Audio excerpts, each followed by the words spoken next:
video, and today we're reviewing the Daytona 500 Super Speedway Playset. This is an odd bird, and we have a lot of information to cover on this thing. So, let's take a look. Oh, crap, it's not in the box. Oh, that's right. I had to set it up in the living room and break out the flea market table to get it set up. Why? Because this track is 9 feet long. Isn't that crazy? But like I said, a lot of information to cover. So I'm going to start panning over here and start feeding you guys information. Let's start on the track itself. Really like a three-part deal on the information. We're going to be doing some information on the track. We're going to be doing some information on the XV racer cars, and we're going to be doing some information on how it relates to NASCAR. This being the Daytona 500 playset. Now, this is the smaller, believe it or not, this is the smaller of the playsets. This set also came as the Daytona 500 Super Speedway, which is the small set, and then the NASCAR Super Speedway set that included loops and jumps and all sorts of different tricks. So this is actually the smaller of the two, and this sucker is over 9 feet long. This was offered from 1997.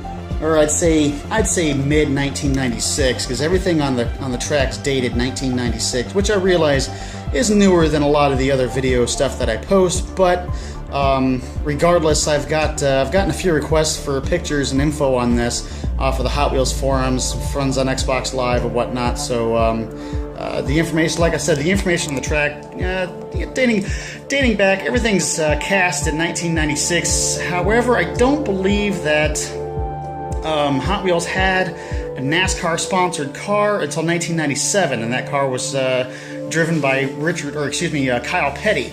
Yeah, I'm kind of getting ahead of myself here, though. The track itself is pretty unique because it's a hybrid of regular Hot Wheels cars and slot cars. Now, as you can see, as I grab one of these cars, you can see it's a free rolling car. The wheels are rolling. It's got very little resistance, almost as little resistance as a regular Hot Wheels car. Flip it over and you see the electric connectors. Now, these connectors are kind of like a slot car, and it will go around the track by itself. We'll do that closer to the end, however, after I put the big oaf outside, because he likes to chase the cars around the track, and he will jump up on the top of the table and tear the track all sorts of apart, because he's just a big clumsy oaf. But we love you anyway, huh, Rumbles? It's like, yeah, whatever. Anyway, continuing on. The cars themselves are, like I said, they're mini battery-operated cars. Now, how the track works is, and unfortunately I've just got these in here to model. They're no good. C batteries are apparently really hard to find around my house, and everything I've been picking up lately, like the GoBot Stomper thing, something else includes C batteries, and now this, powered by C batteries. Now, how this works is the cars are powered by themselves, obviously. They would come, they'd be traveling down the track. You'd flip this up when it started slowing down. It would hit that, go into the pits, as it would be, and the connectors underneath the car would connect with these two metal connectors here, electrical connectors here, powered by the batteries underneath the stands here.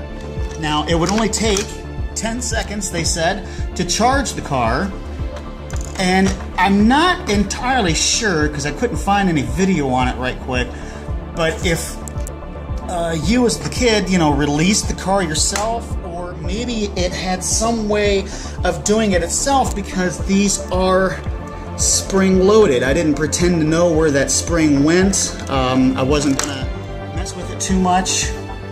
But anyway, regardless of whether you release the car or the car released itself, it would go back out on the track and make the rounds. And from what I've seen so far, I can get about 3 or 4 laps out of the cars before they need to be recharged. Very interesting, though, that it would come with 2 of these pit stops. Now, it comes, out of the box with 2 of these battery-powered pit stops with 3 C batteries in them. So, a kid played with this a couple hours a day, And those C batteries would go pretty quick, so keeping this thing in batteries had to be just a nightmare.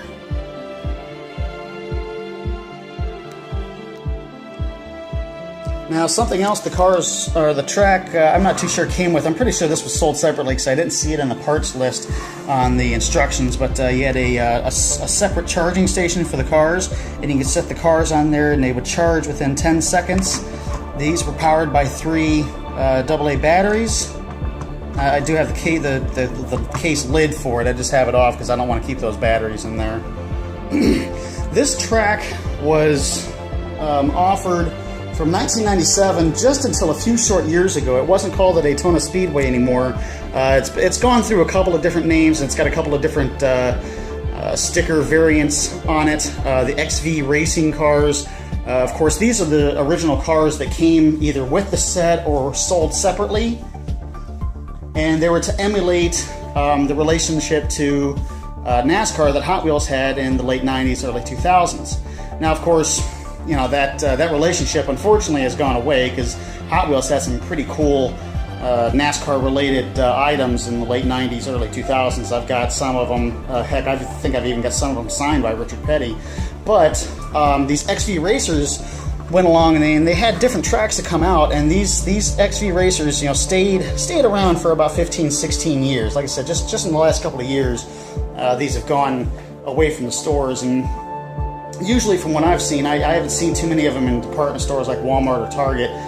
Mostly I've seen them in the large toy stores like Toys R Us, which I think is the only large toy store left. God, don't get me started on that one. Anyway, moving on. Like I said, the information on the cars, I'm not too sure what powers them on the inside. They're actually riveted shut.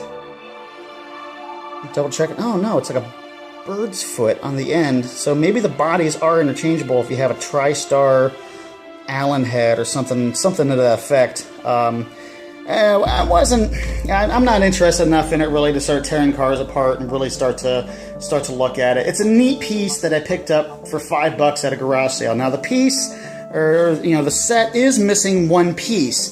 This piece of track here that connects these two. There's supposed to be another short one on this side. So if you take a look at it here, as you run down, you can see the track isn't quite mating up. It's just because I've kind of got it rigged to run now without that piece, but obviously it's going to run a lot better with that piece. I could go online probably and find it, figuring these were available just until a couple short years ago. But race car, real race car, it sucks down the money. The relationship these things had with NASCAR in the day, though, there were a lot of these XV racers available separately, sold separately for purchase. And they had most of the guys in the stock cars at the time. It's really interesting, this Davey Allison car. Davey Allison actually passed away in a helicopter accident in Talladega in 1993, I believe it was. So to have his car in the set is interesting because, like I said, the set come out in late 96, early 97, probably late 96, in time for Christmas, and it was still NASCAR's off season, and that's back when, obviously they started sponsoring Kyle Petty. And it was really another interesting thing about this. It's back in the day when Pontiac was not only an existing car company, but also, made stock car bodies and raced in NASCAR. It also includes Richard Petty's STP legendary number 43 car, won 7 Daytona 500, 7 NASCAR Winston Cup championships, and he actually retired in 1992. And I'm not entirely sure, I didn't look, but I think this is past the point where Mark Martin ran the Valvoline paint job too. So they were really going for, I'd say, recognizability when it came to the NASCAR cars. And obviously, they had a lot of drivers with a lot of different paint schemes. They had Sterling Marlin. They couldn't get the rights to Dale Earnhardt or anything like that. But obviously, the only cars that you couldn't get were probably like the Earnhardt cars, Richard Childress cars, and cars that were sponsored by alcohol or tobacco. which is kind of interesting because back in the day when all this was being made, this was the Winston Cup, being Winston cigarettes. Which also, go on a little side rant here, just give me a hot minute and just say that NASCAR, you really screwed up because you should have, instead of it being the Nextel Cup or the Sprint Cup or the Sprint Nextel Cup, phone companies always changing names and whatnot. Don't call it the Sprint Cup because NASCAR isn't sprint racing. I don't care what the phone company's called. It should have been called the Winston presented by Sprint or presented by Nextel. Keep that Winston name in there because you know what? You just walked all over history when you just handed it over to Sprint from Winston. I'm sure something could have been made in accords to anti-tobacco, but still kept it Winston. But anyway, that's my little side rant.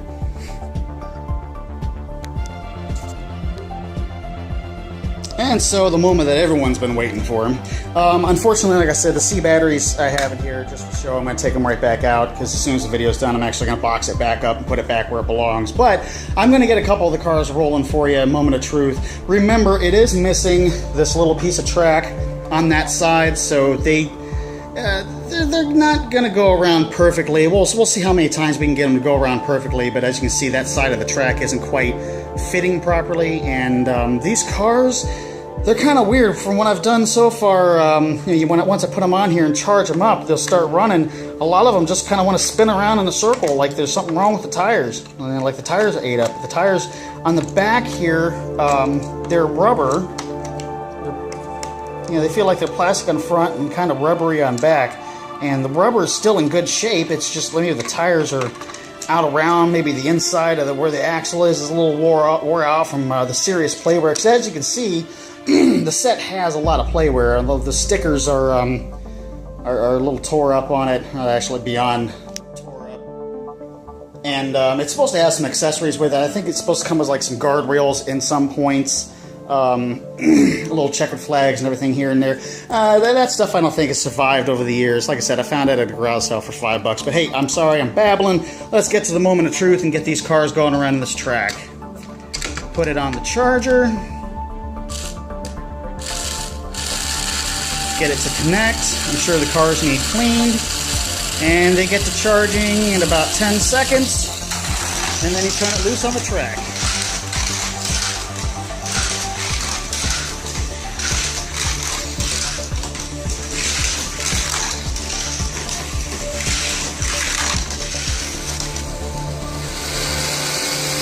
Let's see if I can get a couple of them going here at once.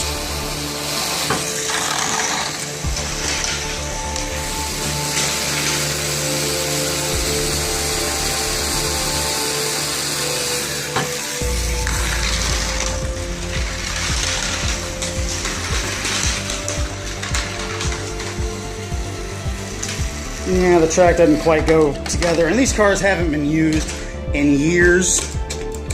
If you can even hear me talking over the sound. It is really cool to see these things going around the track, though. And they do that a lot, too.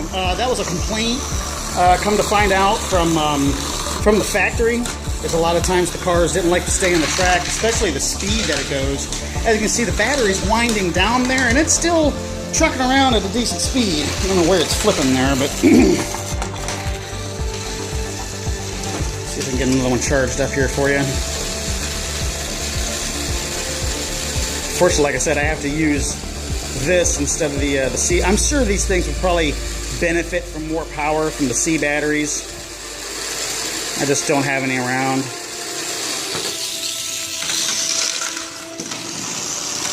That one goes loose. And, oh, okay. Well, how about that one? It's doing a Polish victory lap. Then he spins around and tries to show off and go the other way.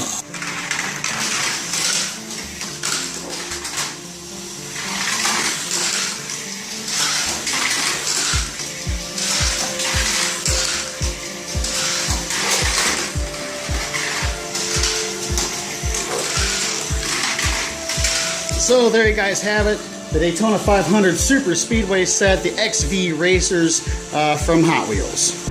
Hope you guys enjoyed this toy video. Guys, remember, help me out here. Subscribe to the videos because I've got more videos coming. I got the Voltron stuff coming. I got some more in-depths on the real slot cars from like the 60s and 70s coming. And a lot of interesting stuff in the works. That being said, subscribe so you guys can catch it when it comes out. Because like I said, the toy videos have been getting more views than my actual race videos. As you can see, it's not like I'm not busy racing, but these are getting more views, so I'm going to feed you guys more of those. Also, let me know what videos you guys like and dislike.